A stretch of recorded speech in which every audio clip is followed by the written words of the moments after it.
Okay, so today we're going to do an extension of last week, which is the truth is in the triangle and why we get into relationships or why you get married. Where's my marker?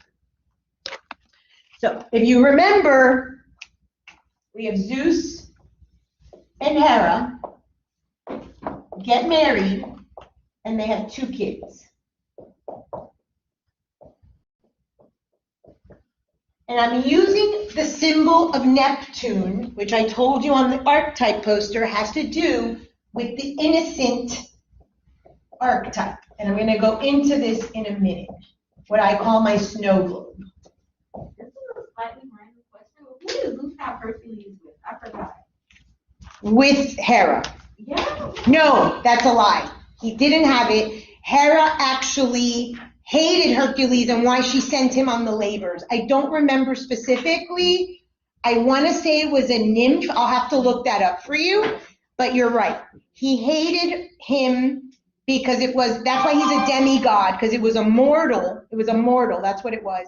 And that's why she sent him on the labors. And that's representative of us. We are, and Mars, which is Aries, is another representation of Hercules.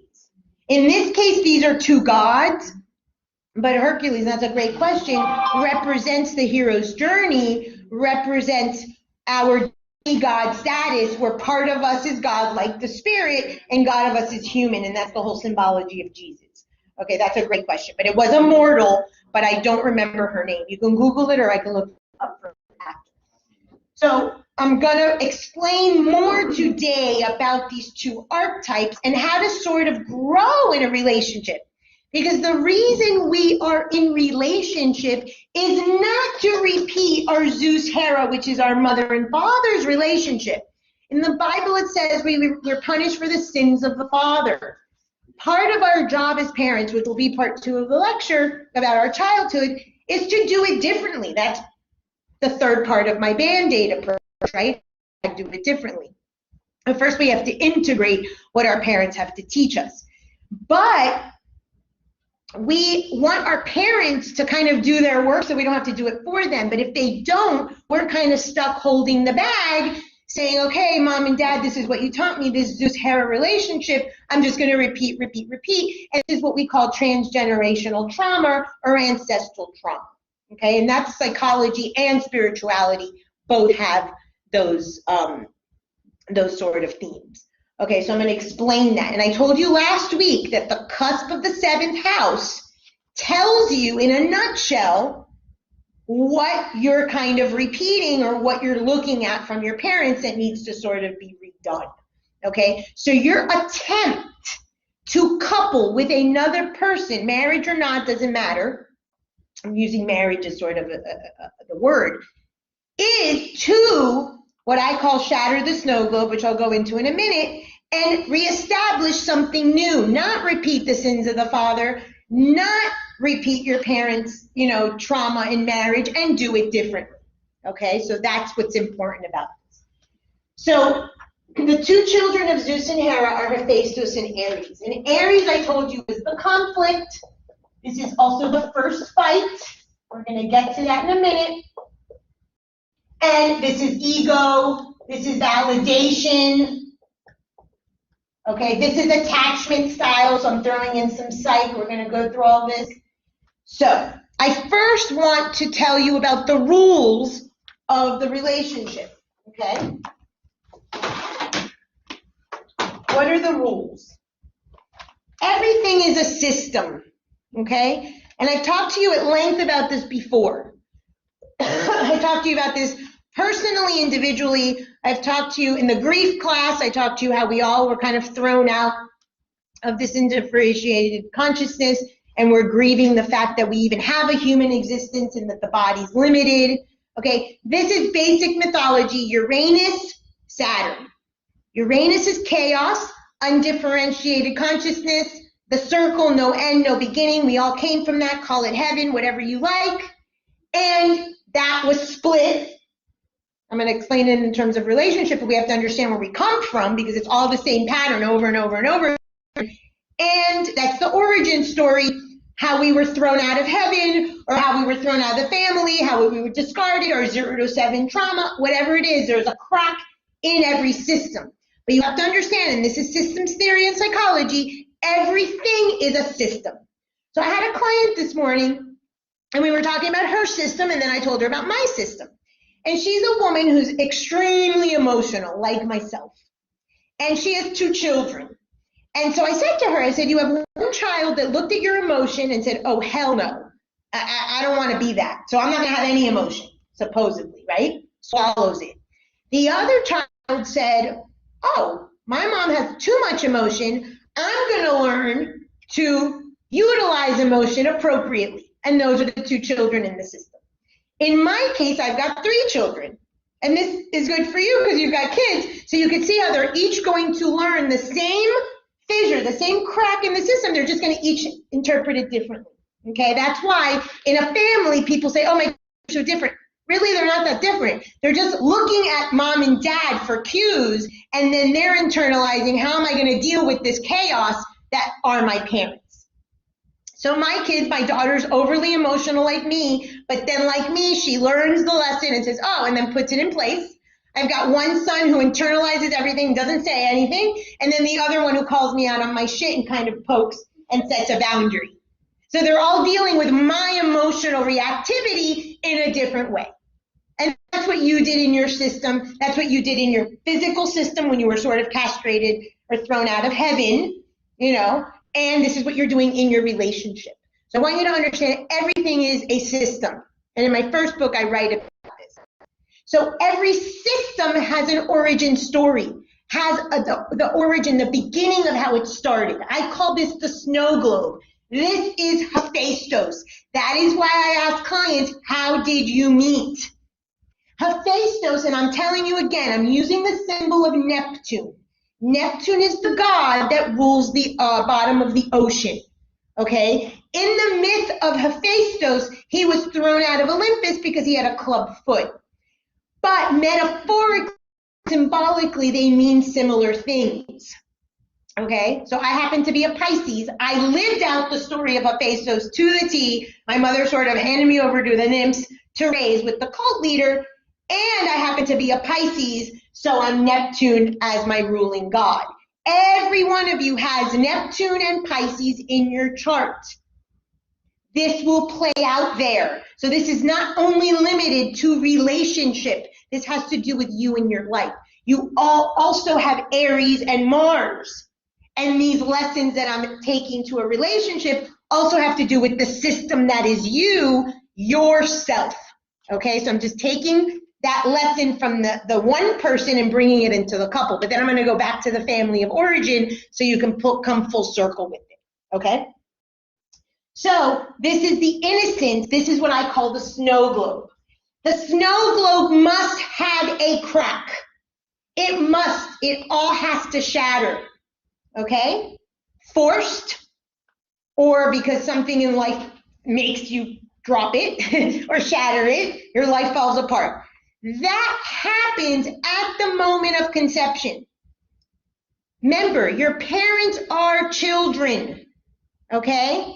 This is not 2 people at any age that are perfect. They are flawed human beings. Therefore, that snow globe, which is you, the product, is flawed. Just because you're in a body, you're human, your parents were flawed. So that flaw is given to you at the moment of conception. Then again, the pregnancy, the birth, and the 0 to 7. The 0 to 7 is the one you know, and that's the one you internalize that makes your story. Okay?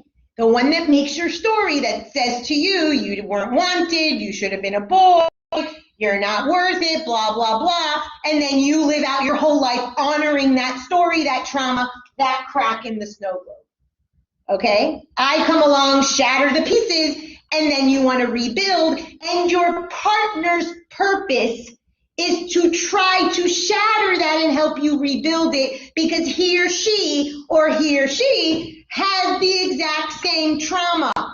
It might look differently, you're the same. Just like I said, your parents are the same people.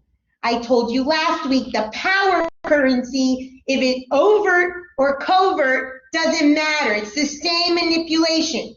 This morning I had a client and I said, you want someone to read your mind, because her husband would read her mind. And now he died and she wants someone to take over and read her mind. And I said, no more of that. That's what this is. This is what attachment styles are. Insecure attachment styles are passive aggressive, are codependent, are avoidant. Secure attachment styles, which most of us have not had, are healthy boundaries, communication things. Why we get into couple is to learn these things. We were given the template of the system cracked in our family home, and we're trying to recreate our new home, not to repeat the patterns, although most of us fail miserably and we do repeat them, to try to do it differently. Okay? Every system, every snow globe has a crack. That crack is Aries. That crack is conflict. That crack is war. That crack is combativeness. That crack is ego. That crack is validation or seeking unmet needs, which my third one is validation. Everybody has validation needs. The point of your partner is first to identify and acknowledge your discarded parts. When I met my last spouse, he saw that I had never really been loved. So he says, I'm going to love you. Lo and behold, I'm in love. How quickly we fall. The minute someone sees us, our discarded parts, we call it love. That's why we unite with that person. That's why I ask, how did you meet? Tell me the fantasy. What did he or she see in you? They tell you everything about the system and the snow globe. The crack in the snow globe, which is where I could do my work. What was your first fight? Tells me everything I need to know about the needs they have to be validated. What the ego is. Their conflict style. Were they heard? Were they not heard? This is the crux of the relationship. Now, my guides have told me that human beings live in a very low level of consciousness. Our default is a low level of consciousness. We fight, we yell, we try to get our needs met. We're animals. This is an animal, not an evolved animal, but like an animal. In astrology, every sign has 4 animals. The lowest level, and I'll speak to Pisces because that's mine, is the piranha. That's the lowest level of consciousness. I like to believe I'm not down there. The highest level of consciousness is the dolphin. I would love to believe that I'm a dolphin. So each sign, each planet, each archetype has consciousness levels. Part of our job is to help clients, yourself first and foremost, but your client to live in a higher state of consciousness of that energy, of that archetype. So if we all know we have a crack in the system and one person is passive aggressive and one person is combative, how can we, this is a question for you as a therapist, how can we help them channel that same archetype, that same energy, that same crack, but in a higher level of consciousness?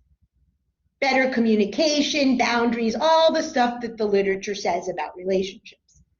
That's our job as a therapist. So I was doing a few readings this weekend, and I was talking to this one girl who's pregnant, and she has black moon in the 5th house. Black moon in the 5th house can be one of the many manifestations of that consciousness or that archetype. Remember, we choose that. The astrology wheel speaks of sort of what you come to learn and live out. You choose, so that's the determined part, the deterministic part. The free will part, and I believe it's a combo of the two, is how you choose to live out that energy pattern. So in her chart, black moon in the 5th, and she knows because this is her second kid, and we talked about this before, in the myth of Lilith, she swallows her children. So people that have Black Moon in the 5th may not want children, may have abortions, they might have miscarriages. So of course she's pregnant, she's worried, so she comes back to see. I said, we just have to live out this consciousness in a better, healthier way, in a higher level, in the dolphin rather than the piranha. Don't eat yourself and swallow your kid, like in the myth. Let's bring it out into the light, which is all that the archetype of Lilith wants. She wants scandal, she wants sexuality, she wants to be seen, because in the myth, she was thrown into exile. So it's the part of us that we exile. And why did the client create this if we're using that language? Because she already parented her mother, as many of us do, and doesn't want to be a mother again. She's tired from parenting her mother. So this is a theme I see quite a bit because it's part of my theme. So of course my clients reflect my own stuff. So we're going to channel that in a higher level of consciousness.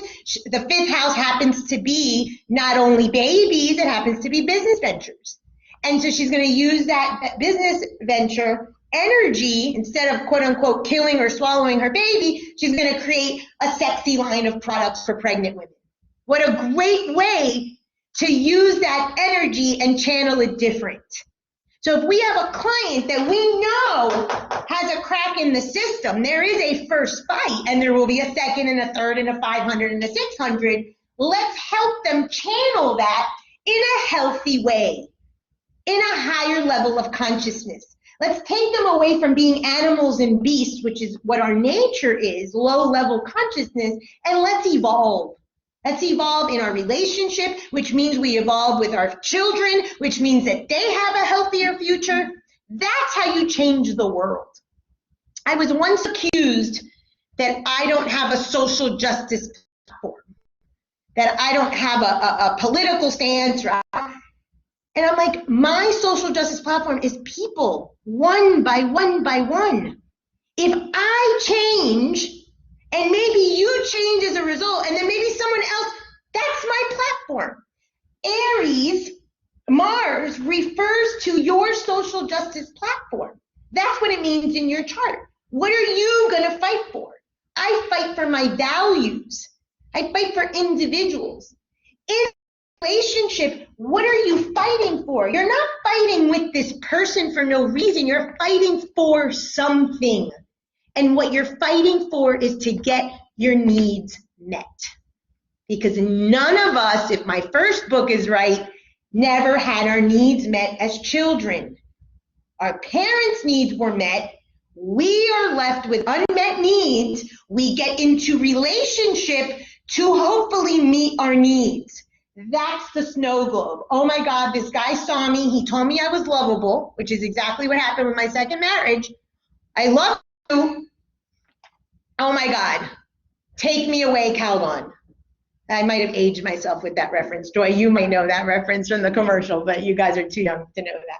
There was this commercial that said, Calgon, take me away. There's this woman who had a hard day at work or whatever, and she takes a bubble bath. Okay, so this is the bubble bath. The person sees you, they recognize you, they see your discarded parts and they love you. Like Hephaestus, who was discarded, your parents discarded you, or in your mind they did because you need a story, and your snow globe was shattered. Okay? And so these are the byproducts of the marriage, and there is a reason for each of them. And if we can unite them, does anyone remember the triangle? What did I tell you? Hephaestus, Aries, what was the mistress? No one remember? Venus or Aphrodite. Okay? She was married to Hephaestus. She was having sex with Aries, because that also represents sex, as does this. This represents fantasy. And we'll talk about in the middle in a minute. The only thing that you are with your partner to achieve, people, is self-love. Right here. Then and only then, and I call this eros or erotic love, and it's not an accident that Venus or Aphrodite is the mother in mythology of eros, erotic love. So obviously sex and eroticism and passion and all that is important in a marriage, right? Different than our family relationship, not with your parents. You make that love happen in the bedroom with your lover. But there's two types of love that I mentioned in my first model. Anyone remember? Erotic love or passionate love, and agape love. So eros and agape. This is related to the third, actually second and third, and this is the fourth chakra. Okay? The purpose, end all, be all of your relationship, of why you get married or why you have children or why you build a business or whatever your thread is for you to learn self-love, for you to heal your own snow globe, for you to sort of connect your discarded parts that your lover, lucky enough, sees and mirrors and models for you how you can integrate those parts of you that have been discarded if you know how to work the system. Okay, and this does not mean to stay with the same person forever. We can outgrow people because we've learned a certain amount of self-love, and that next person will do it for us where the other person won't. This is by no means me saying you have to stay in a relationship forever and that one person is going to teach you every lesson. No. Okay, there's a place. Although I'm pro-marriage, there is a place for fissures in relationships. I absolutely believe that my first husband and I were both absolute animals, ruined my children. I left him because I had learned a certain lesson and then moved on from there. So it was a warranted divorce. Okay, so even though I'm pro-marriage in my stance, and you'll have to decide as therapists, are you pro-marriage or not? I say that to clients, but that does not mean that if someone says I need to get divorced, that I won't help them with that process too. Okay, so you have to kind of figure out as a therapist what your stance is. Just like I've told you that you have to identify when you're going to refer people, because if you can't deal with domestic violence or things like that, that you can't see those clients. Okay, so the point of the relationship is not only love, the erotic love, which is hopefully part of it, okay, passion and sex and all that, but it's a mirror to teach you how to love yourself. Third chakra. Jesus, whom I love dearly, says, love thy neighbor as thyself. People love to say, Jesus says, love thy neighbor, love thy neighbor. Don't discard that as thyself. Love thy neighbor means love the other person, but you first have to love yourself. You cannot give a thing to another person if you don't have it to give. I would love to give you $1 million, Keisha. I ain't got them. I can't. That's just the reality of it. So many years ago, I had a client. She was coming to my house, and my guide said to me, go lay out in the sun. It's 12 o'clock in the afternoon in Florida in the summer. Like, what are you talking about? I have a client coming in 5 minutes. Go lay out in the sun. So I do as I'm told, lay out in the sun. Turns out that she came for chakra work to work her third chakra. The third chakra is solar energy. It's fire. Sun is obviously the fire. And it's self-love. And they said, you don't have it to give to her. So you had to go out to nature, borrow the solar energy so you could give it to her. I'm just a receptacle for the healing, right? I didn't have any self-love to give this client. So I had to go to the sun, fill up my third chakra to then be able to work on her. We don't want that. We want to be centered and loved in self before we can give anything, which is the fourth chakra, which is love thy neighbor. And I write extensively about this in the book. And I have a few videos on the third and fourth chakra. And this is kind of the feedback loop. Okay? I had someone tell me the other day, oh, you're so philanthropic. And you put out all these videos and all these podcasts. And I said, no, it's for me. All of this for me to understand me so that I can love me, so that maybe if someone else gains from it, fourth chakra, agape love, then someone else can gain something from it. But I have to learn about me and love me and heal my snow globes, heal my wounds before I can do anything for another person. And we have to understand this. Okay, this is the part of boundaries. This is the part of understanding that you're an I before you're a we, and everything that's tied into here. Okay? So the reason that Venus is the wife or the lover of both is that we need both aspects integrated in order to achieve self-love and then real love, agape love, that we can give to our partner the right way, if there's a right way, however that looks like for you. Is that clear? Okay? This is why we get together. So one person's supposed to have both of those attributes. Well, that's a good question. There is a mistress. The purpose of the mistress, whether it's a physical person or in my case, the alarm clock, is to tell me how to integrate these two. So let's call this the mistress because she was a mistress to Aries. Ideally, and this is part of the unification and why I say sex, this is the fantasy and this is the actual sex organ. Mars represents the penis, the sex, the penetration, right? Okay, and again, this has nothing to do with gender. It has to do with energy. So lesbian is fine. This is not excluding anyone that doesn't have a penis. Okay? Ideally, yes, we quote unquote should, and as a therapist, we should help, I don't like the word should, integrate both aspects. The fantasy or the innocence, which I'm going to talk about in a minute with Snow White fairy tale, and the sex, that act of sex or the act of penetration in one person. The mistress, that's why I am pro-marriage, and that's why I don't think that cheating is a problem. Cheating informs the system. You said cheating is not a problem? In my therapy model, no. It informs the system.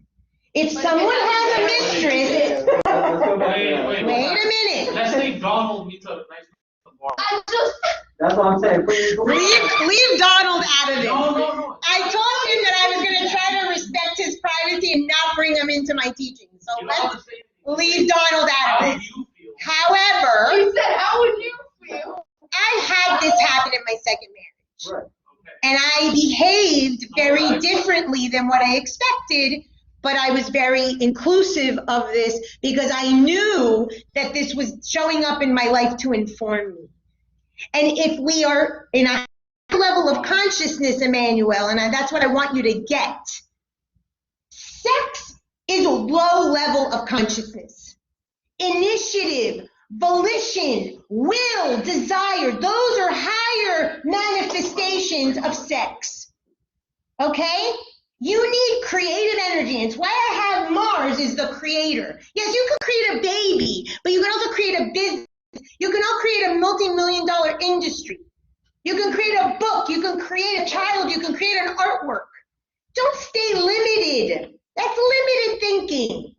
You bring in a mistress into your relationship because that mistress, whether it's a male, female person, or in my case, the alarm clock, is there to inform you because you were not taught appropriately by your parents how to integrate fantasy and sex, conflict and innocence, discarded parts to validation and ego.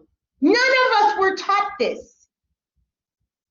We have to do the work ourselves on us. So if you guys are having issues with that, look at that and see what you can gain from it. And I told you guys in a previous class, I had a client who, she was like a bodybuilder and he was like a marketer or something, and he cheated. They're still together. Success story. You don't have many of those. Success story. And we did the model. And you ask, what is the purpose of the mistress? What is the mistress showing up in your bedroom for? I know in my alarm clock scenario, alarm clock is saying we need to adult. It's a metaphor. A mistress is for self-love. Obviously, both of those people were looking for nurturance in the wrong places.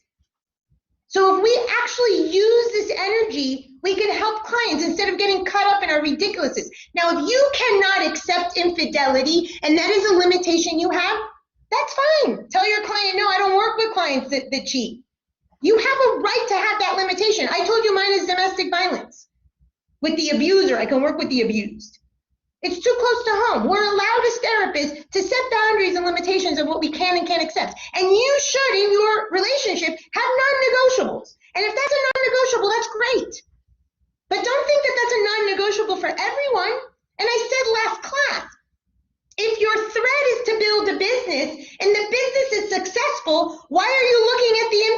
Absolutely. Look at it for a learning lesson to see what you need to integrate, but your threat is to build a business and you have a billion dollar business. Why do you have to get divorced? You might need to renegotiate, which we'll talk about in a second, that comes every 7 years on what foundation and what thread you want to build on the next 7. That's allowed. But you've got to be clear. One of the things that people have such trouble with in emotional relationships is they treat everything like a mush pot. No, in your job, you have a policy manual. If this happens, this is how we behave. We have to have those same rules. It's step 6 in my first book. You've got to have some rules, some non-negotiables in your marriage. But you also, every 5 to 7 years, what I call the skinny cows, when you have Saturn transits, get to renegotiate those. That's when you decide if you want to get out. I had a client the other day say, I want to leave my husband. I said, okay, you married 5 to 7 years? She said, yes. I said, okay, you're on schedule. She does not want to renegotiate. She does not want to shatter the snow globe, the origin story, the how you met, and do the work to start and create a new relationship. So she's choosing to exit. No judgment. But my job is to ask the client, if you're in a time in the relationship that a mistress showed up, are you willing to renegotiate the terms? Because the original fantasy, the original origin story, the original how you met is no longer working for you. I told you, my second husband, our fantasy, our snow globe was Hallmark. Ridiculous. He wanted out. I tried. I said that to him. Let's renegotiate. Let's shatter the snow globe. Let's shatter that origin story. Let's rebuild on something else, more adult. He said no. It ended. I tried. We're going to try to work with our clients. They have a right to say no. This client on Sunday said no. Okay. Then you help the client with other stuff.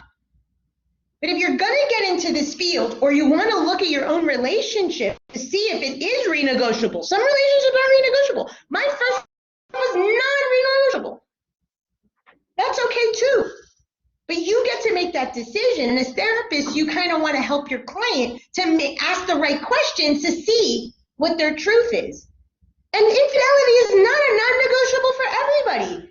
Don't be so lower level of consciousness thinking. For some people, it's drugs. For some people, it's taking our finances and wasting it at the horse track. I'm not trying to be there, but I'm trying to figure out. Are you saying you can bring another person into the relationship, or are you saying have like a threesome? I'm not. Absolutely acceptable. BDSM exists. I'll get to you in a second. Open relationships exist. If you guys ever watch Billions, polyamory, of course. Real mistress as a third person. I mean, you heard that Pitbull song? That's like my favorite song now, 3 to Tango. I mean, this is a reality. This is somewhere that our world is moving. It's always been a thing, but now it's more accepted. So I watched this show Billions, and Chuck and his new love interest are into this. He's a submissive, she's a dominant, and she brought another woman into the bedroom in the last season. Sure, those are the rules of the marriage. Look, I tell clients, I'm up for whatever. I don't judge. And if you are judging your client, it is your shit that hasn't been integrated, hasn't been resolved, and you need to go back to your office and look at your shit. It is not your client's, and don't place it on your client. Hell no, not in my class. That's the bullshit therapy that's being done out there. Do your work. And that's why I'm going to take this back to the childhood. Do your work. If not, do not get into this field. You can't give love and compassion and empathy and understanding to your client if you haven't given that to yourself. 3rd chakra, then 4th chakra. Don't have a Mickey Mouse quickie going to the sun to get fed by the sun to help someone. That was a Band-Aid. And Lord knows I had 5 years of learning self-love and self-compassion and self-empathy so that I could give it back. So you've got to do your work if you're going to be in this field. So yes. Again, I'm sorry. So let's say me and her are dating. She's not into the person, but then me and her are dating, and she is into it. In order for me to be happy, you're saying I should be with her. Not. No, I'm not saying that. What I'm saying is that there's something to be integrated. If you need a third person, a third body, then you need to figure out why you have a fissure. There are two aspects of men, and there are mainly two aspects of women, the one that I work with more. Women, and Melanie Klein writes about this, the good mother and the bad mother. In astrology, I look at it as the woman and the mother, which is Aphrodite, okay? Aphrodite is a woman. What happens to women when they reach puberty?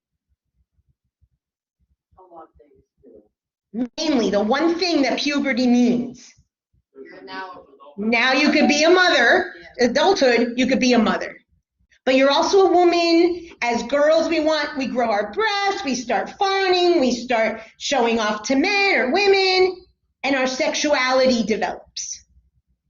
Women's major psychological chasm is, am I mother, am I woman, and how do I integrate both? Men, and I think men have a different thing, but it's like there's a big theme with what I call dethroning the father.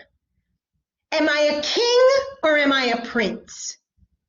Or an unhealthy version, the toxic masculine, would be the beast, like in the Beauty and the Beast. So my girlfriend says knight and beast. So let's use that. So just like the good mother, bad mother, or woman and mother, let's just use, because it'll show the sort of dichotomy better.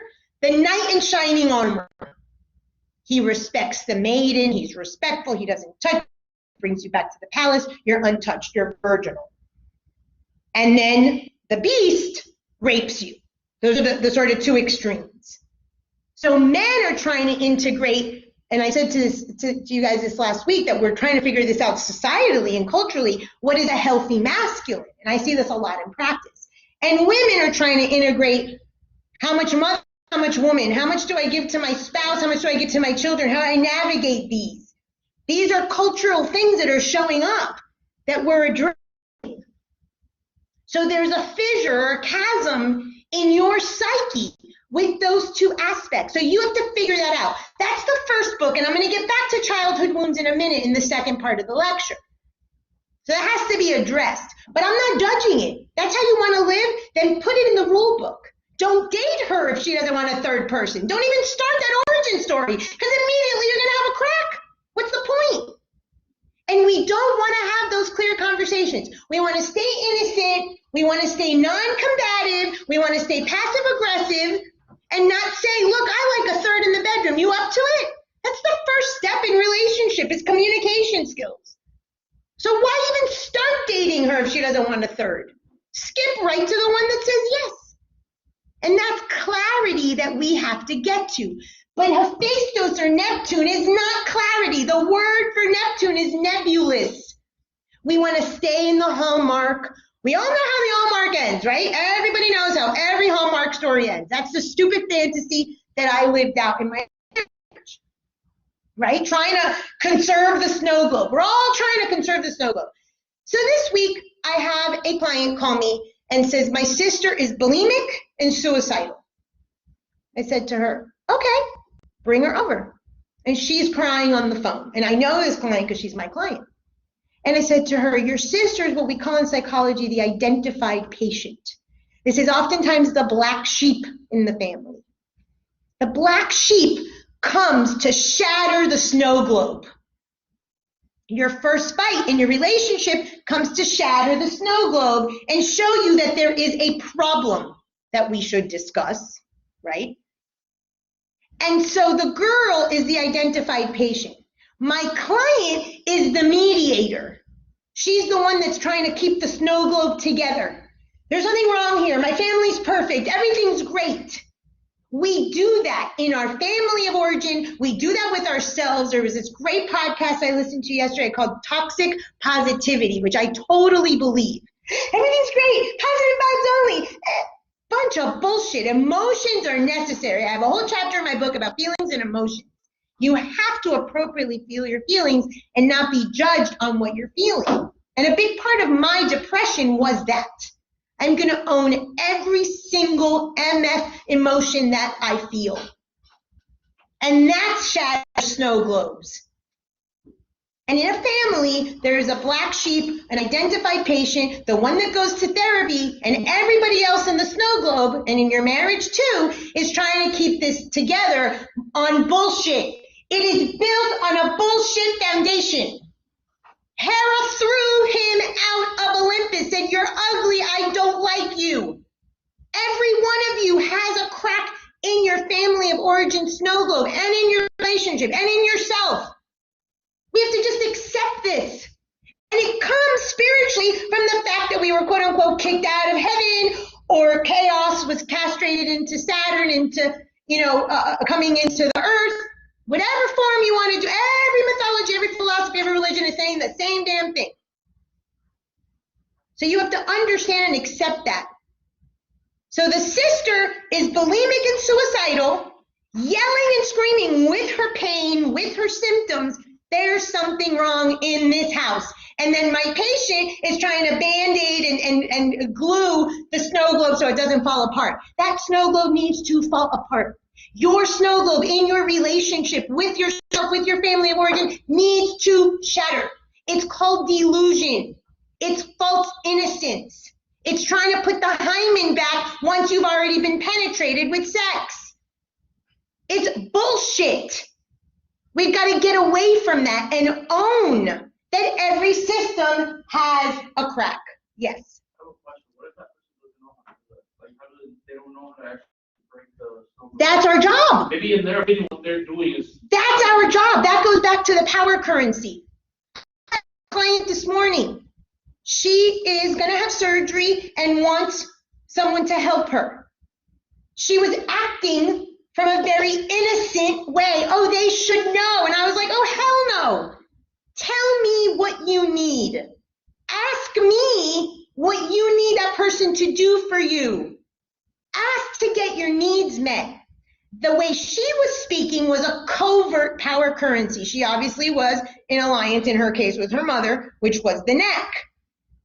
We already talked about this last week. That's our job, Emmanuel, as a therapist. And for those that are reading my books are going to do it themselves. But that's why I'm teaching you this, so people can come to you and you can help them see that. Our job is to call bullshit. Yes, of course we have to be empathic and compassionate and loving with our client, but we can't sit there and validate every single thing when we see that they're behaving, something that's hurting them. If not, it's just perpetuating the problem. You've got to be willing as a therapist to call bullshit. So that is our job. And that's why I'm explaining these things.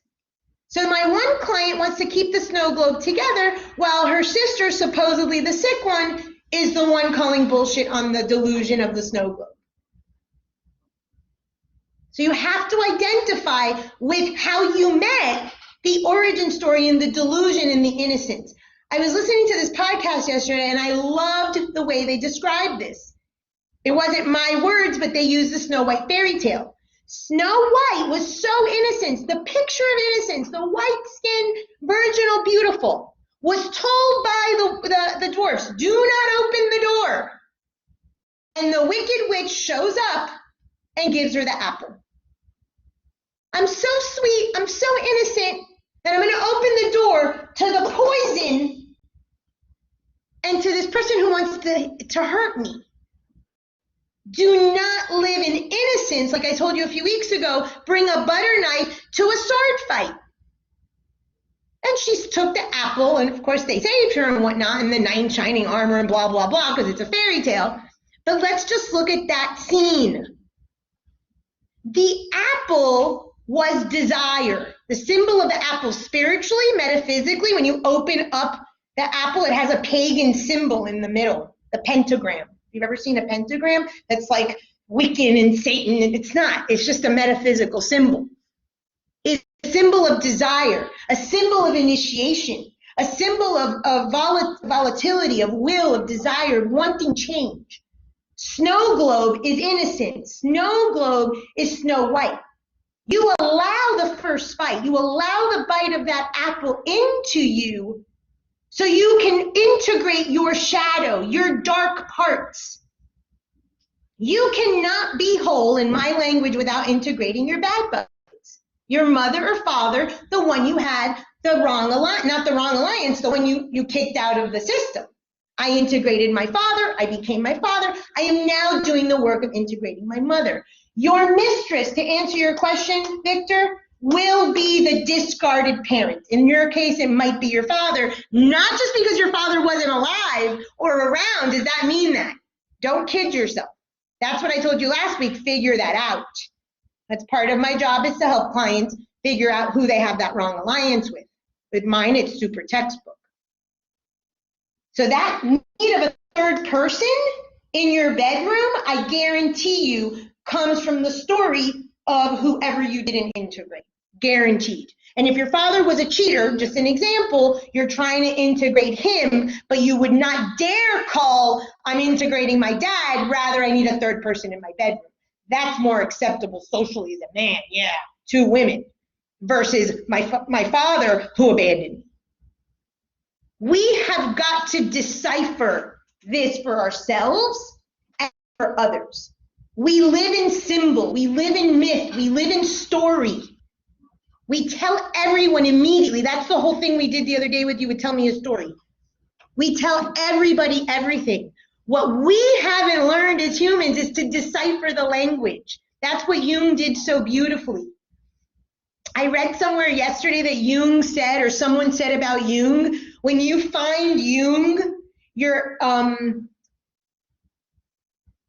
giving up niceness. And I don't believe in nice, I believe in kind. I think nice is a mask and it's bullshit. Kind is what I want to be. I don't want to be nice. Nice is a mask. And behind niceness is anger and passive aggressive and a bunch of bullshit. That's an innocence mask. So when you discover Jung, you recover from niceness, the disease. Why? Niceness is the innocence. I'm supposed to be a sweet, nice girl, as many girls were taught. Oh no, we can't be penetrated on the playground. Who said? Because society said that, and that's changing for us.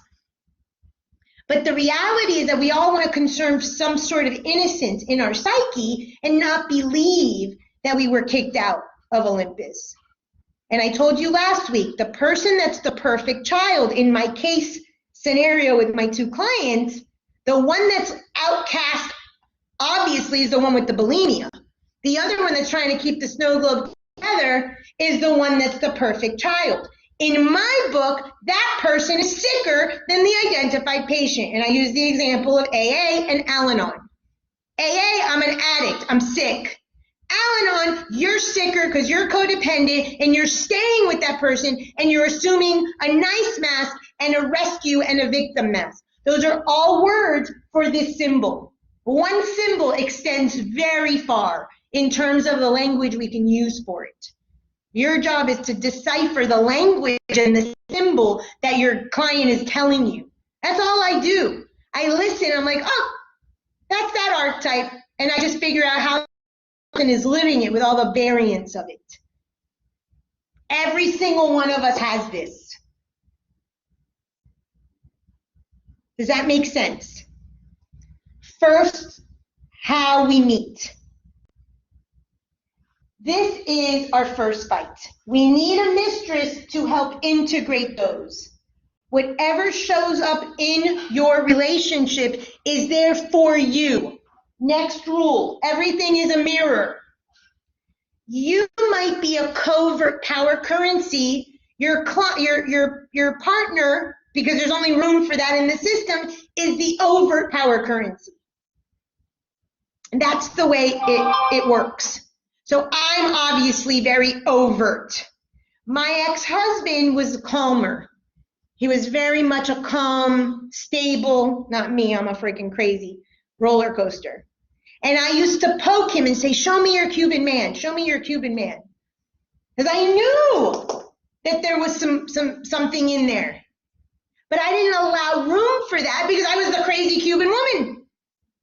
So not only are you partnering with someone who sees your discarded parts It's because they have the same discarded parts. My first husband and my second husband were both the preferred child, and I was the black sheep. It's the same coin. So in the relationship, I lived as the black sheep, and they lived as the preferred one. They got all the glory, they got everything. And I, of course, lived out that story willingly, subconsciously perhaps, but willingly, because that's my story I had to honor. So you have to identify that your partner is a mirror to you.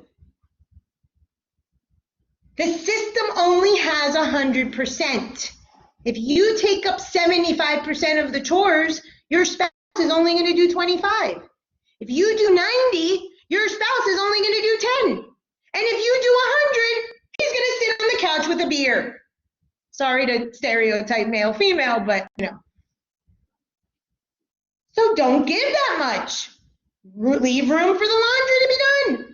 That's how we work with a system. There's only 100%. And then if you have children, they take up other, thirds of the pie or whatnot. We're not going to talk about that today, but that's the system. Everything in that system is a mirror. That is the snow globe. Everything in that system, in that snow globe, is a mirror to what is happening. No piece is useless. None of it. If your client tells you about their brother, their sister, their this, their that, it's all part of the story. It's all relevant. Don't discard any parts. So if your partner is modeling to you or mirroring to you a behavior that of course you dislike, it's the exact thing you need to integrate in order to integrate your shadow. That's why it says when you find Jung, which are these sort of themes, you recover from niceness because you actually start owning your shadow. Are you power hungry? Are you envious? Are you jealous? Do you have hubris? All of the deadly sins, I wrote about those in my book, Christianity 101. Every religion has a version of them. So when you discover the crack, you now know, or that mirror, what part of you need to integrate, and your partner's job is to mirror that to you. And that's a hard pill to swallow. It's hard. I saw my first husband abusive. I was abusive to myself. I hated myself. All he was mirroring to me was, love yourself a bit. That's a hard pill to swallow when you break it down to its basic piece. So don't look at it as this person's against you. You brought them into your system, into your snow globe, because they have the same discarded part, and they're simply mirroring to you how to achieve self-love, so that then you can build, if it's the person for you, a healthy heros gamos, a healthy I and a we. Your relationship is just an extension of your spiritual work. Your relationship is just an extension of your inner individual work. So if you go into individual therapy or marriage counseling, it's the same shit. And if your therapist is smart enough to see it, which all of you will be, you can help either way. Because at the end of the day, it is learning agape love and erotic love and bringing it together, these discarded parts and these valid parts and this ego and this dark and this shadow and the buckets and all the language that's ever been used to describe this. And that's why you recover from niceness doing this work, is you finally own your shadow. I'm not saying you have to love the person. Many relationships had to end. But use the person you're with while you're choosing to be there to milk the lesson, extract the essence of the experience, integrate it, and then kick them to the curb and find another guy or girl. But don't discard it. Don't let it go to waste. We create everything. Many people don't buy into this. I've been on the fence. I've come back to believing this is true. This model I wrote pre my depression and my underworld experience, but I've come back to believe this. I am a believer that the psyche creates every situation so that we can extract the essence. So I had a client, and she's like, I'm so frustrated. I said, okay, frustrated, Aries, right? I said, what's so frustrating? She's like, I went to the doctor, and they got my prescriptions all wrong, and they didn't explain to me what I had to do before my surgery.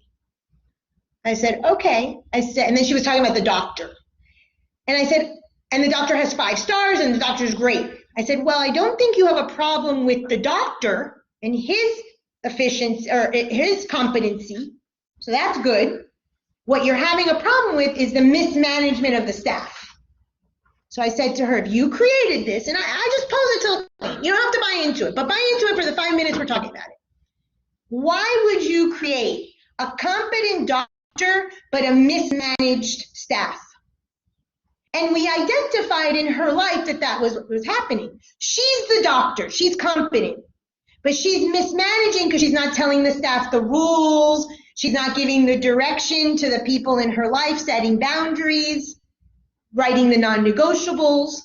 So if we buy into that we create everything, we can at least for a moment believe it and get the lesson from it. And then you throw it out the window.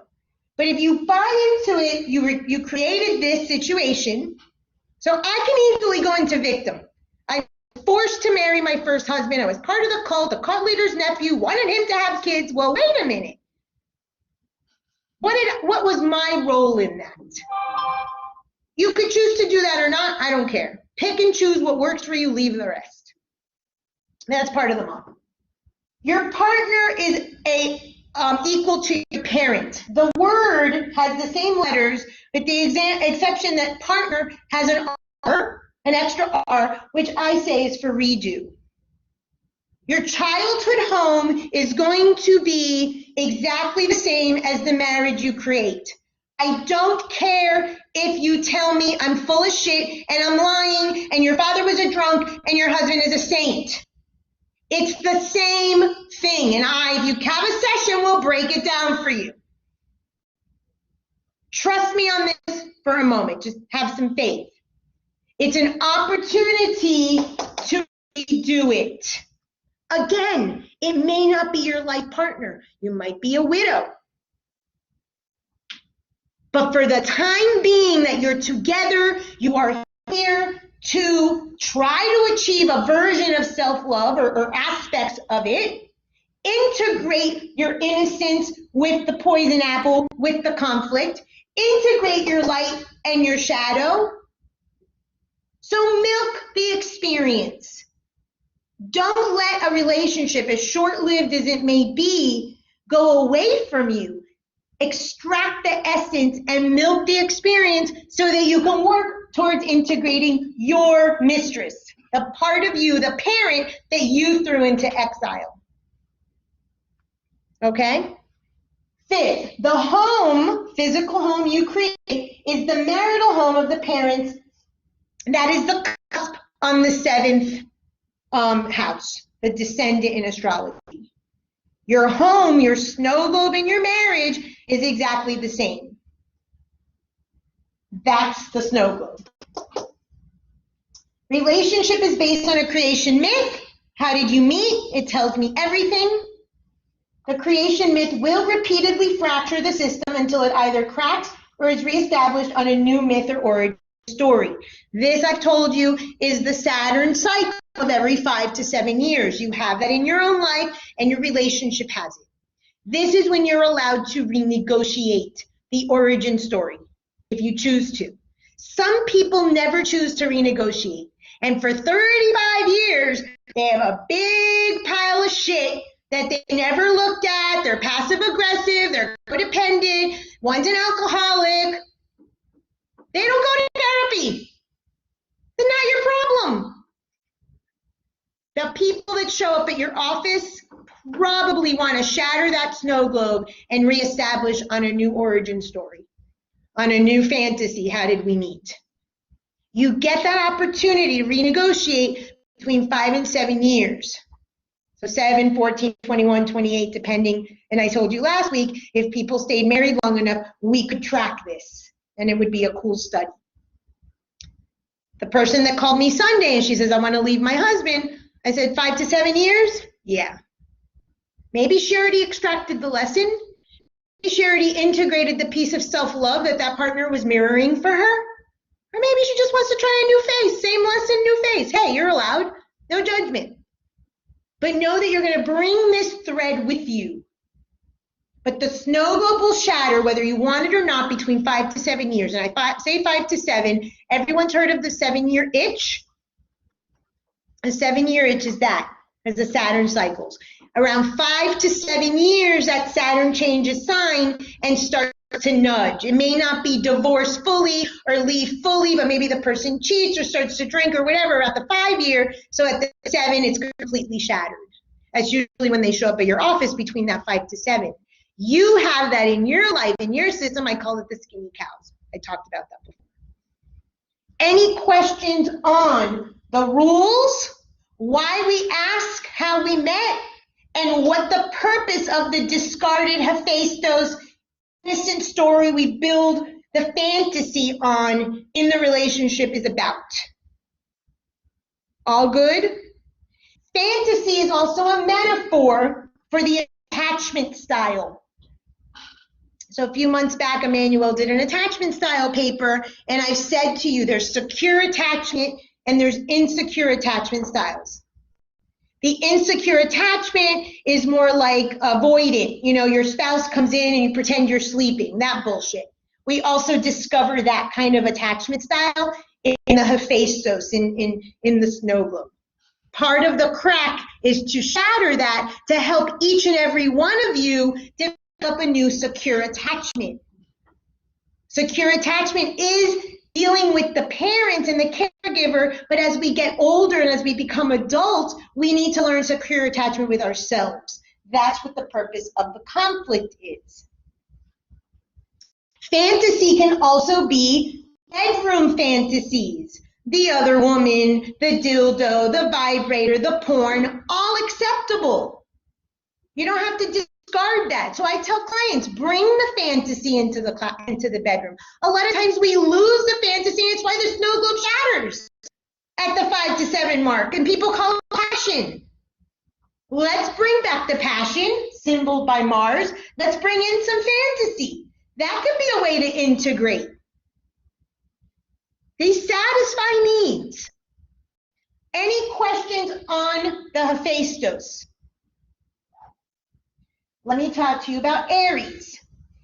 Aries was the accepted child. Aries was the beautiful child, their favorite child. Okay? This is where you got validated. And this is what you bring to the marriage. I use and explain the symbol as the penis because it represents male. Again, has nothing to do, we talked a little bit last week about the animus, the male part of the female.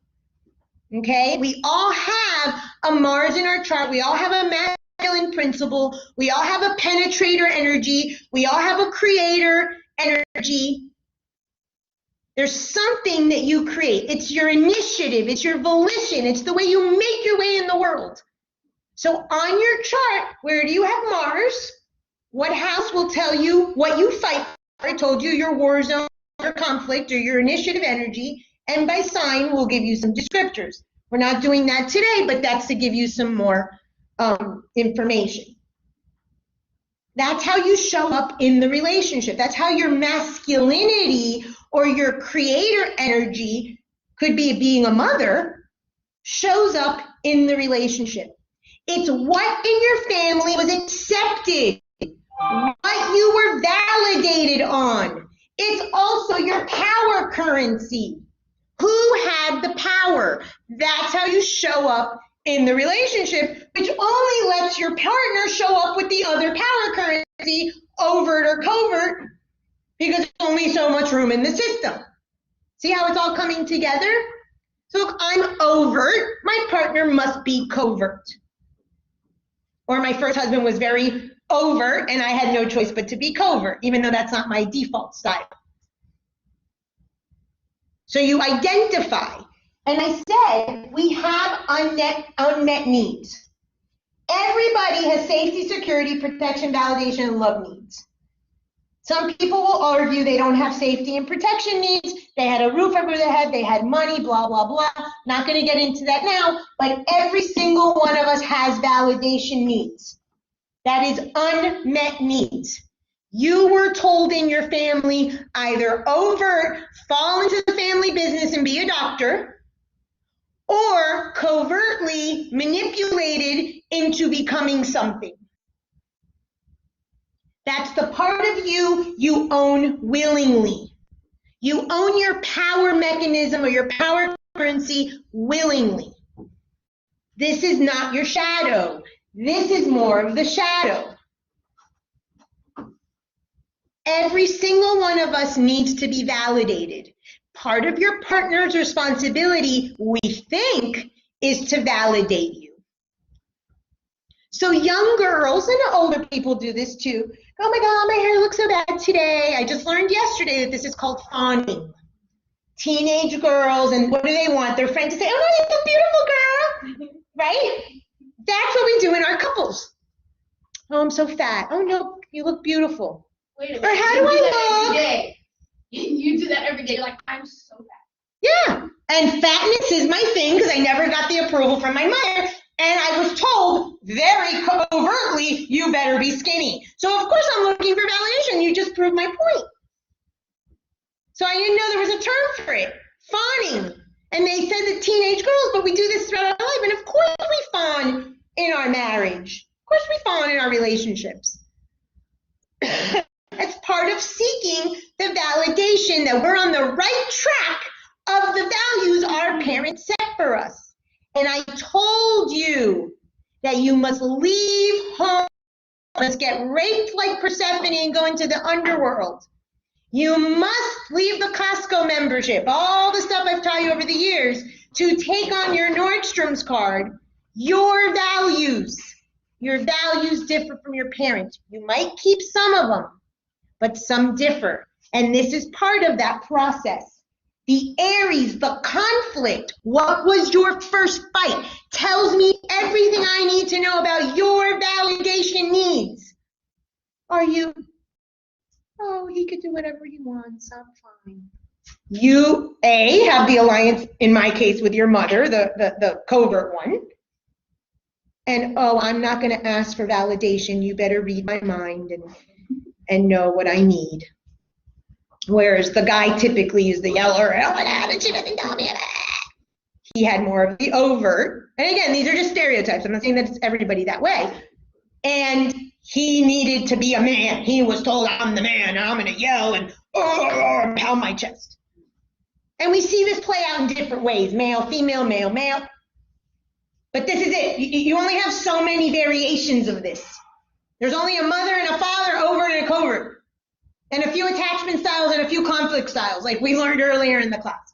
So pick your soup. It's going to be one of those combos. Okay, that's our job. To piece it together and give it back to the client and say, this is what's up.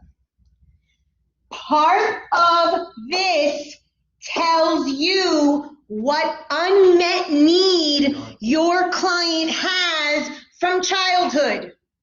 What their parents did not give them, similar to Hephaestus that was discarded.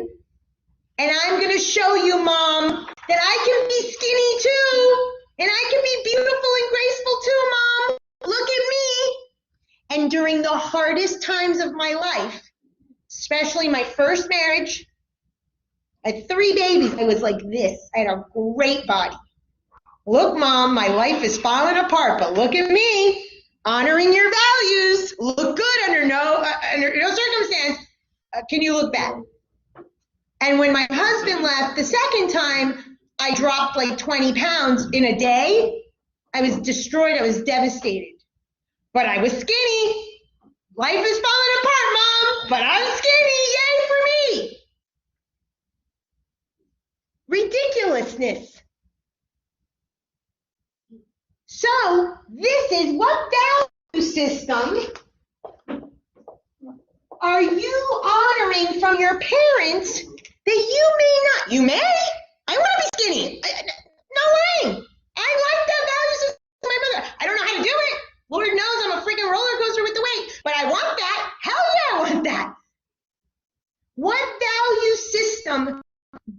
you get from your parents that you don't necessarily buy into? Or you buy into, like in my case, but have rejected because it was part of the mistress or the person, in my case, my mother, discarded. And you help the client integrate that. And you could do all of this with the model in your relationship. If you ask these questions, if you really do the work. Any questions on this? On the rules? The relationship starts off with a creation myth. That's the snow globe. That's how'd you meet? Based on how a couple met and their first fight. That's the Aries. His origin story determines all future fights and is the crack in the system. The crack in the system is the opportunity. That is why it's the creator. Let's create a new foundation, a new snow globe with a real good story, not a Hallmark fantasy. Let's renegotiate on higher consciousness. Instead of bullshit, passive-aggressive, fighting, abuse, crap. What do we do? Instead of bringing fantasy into the relationship, or instead of addressing the elephant in the room, we find codependent mechanisms with one another, or we find addictions.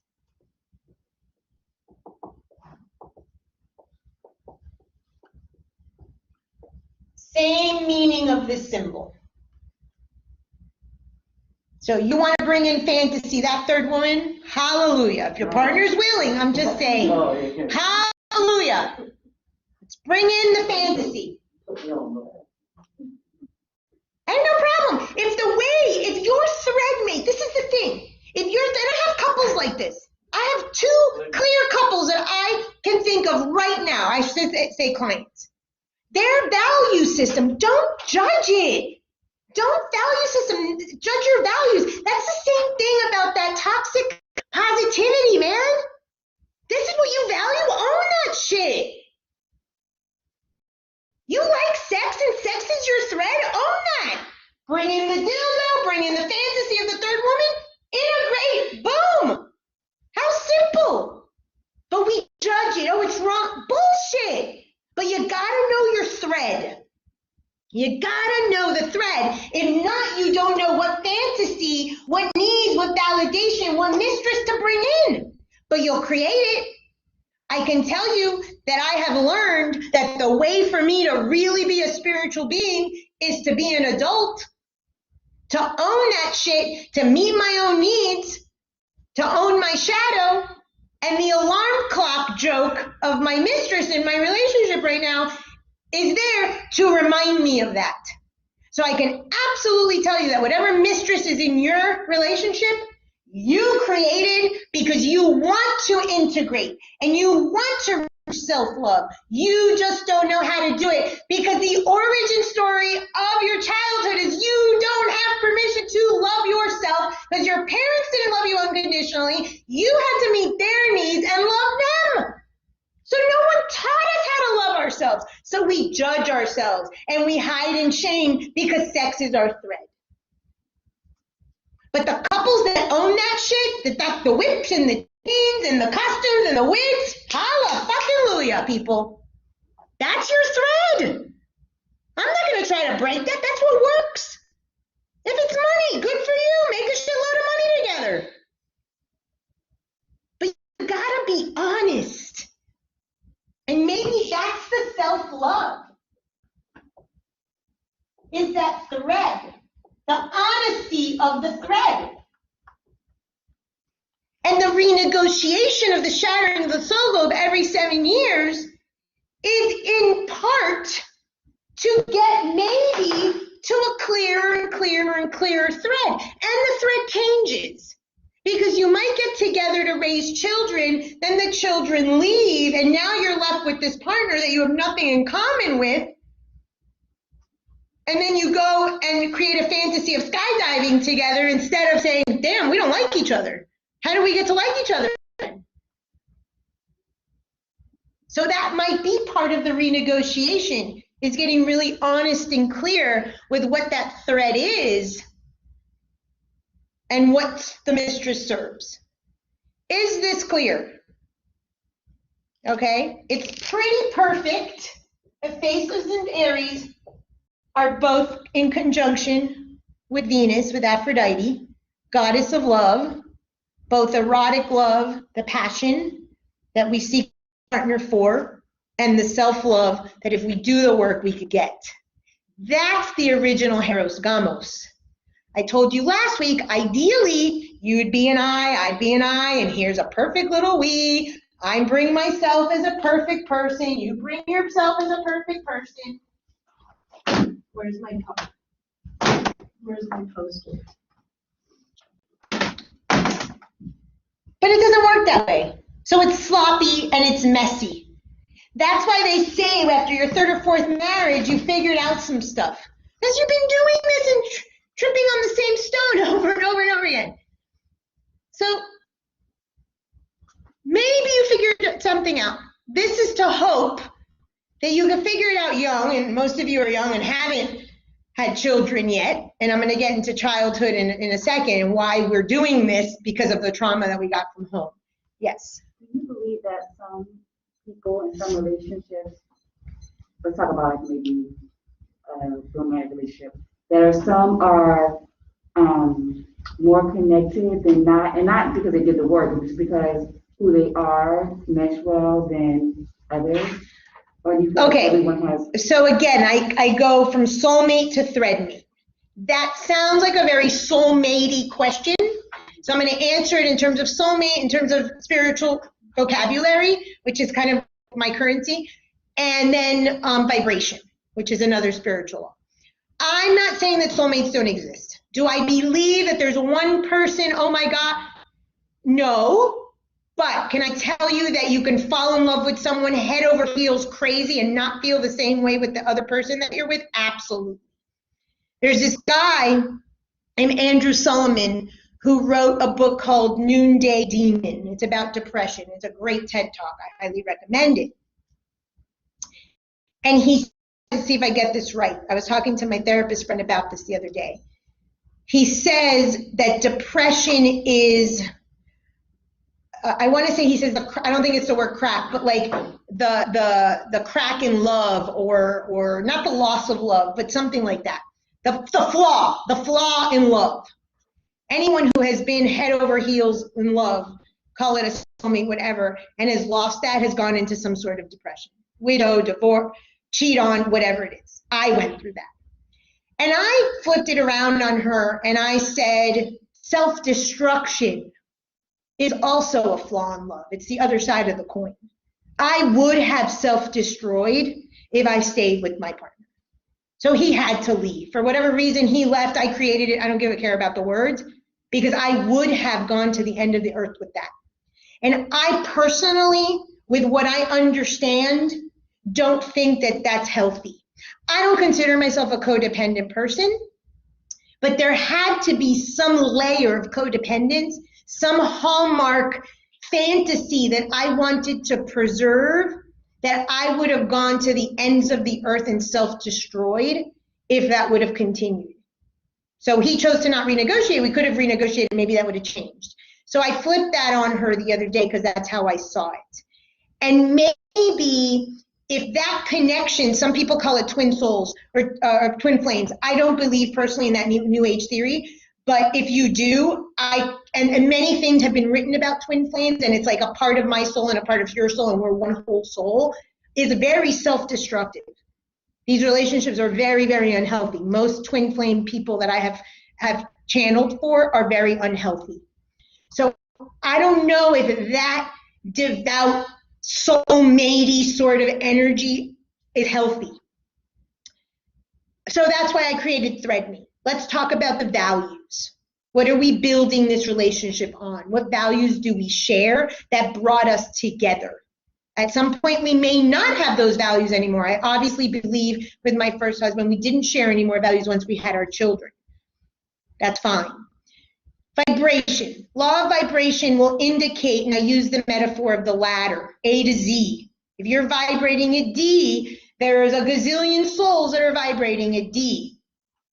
Those will be, quote unquote, your soulmates or the people that you feel that lovey-dovey, fizzy feeling for. Again, is it a soulmate? Is it twin flame? Those aren't really my preferred words, but I do understand as a lived experience that there are loves that just sweep you off your feet. And some people are lucky enough to have that their whole life. Lucky them. I would venture to say that there's a lot of snow globing going on in those relationships and not enough Aries, which is partly what happened in my relationship. I have to think and make a theory around that, but I'm guessing that's kind of what I would lead in that direction. And that somewhere in that snow globe, there's way too much fantasy, there's way too much hallmark, there's way too much innocence, and enough work with the shadow and the conflict and the initiation and the creation of what it could be hasn't been done. That's my take on that. It doesn't mean I'm right. But yes, obviously we can love within the same vibration people at very different levels.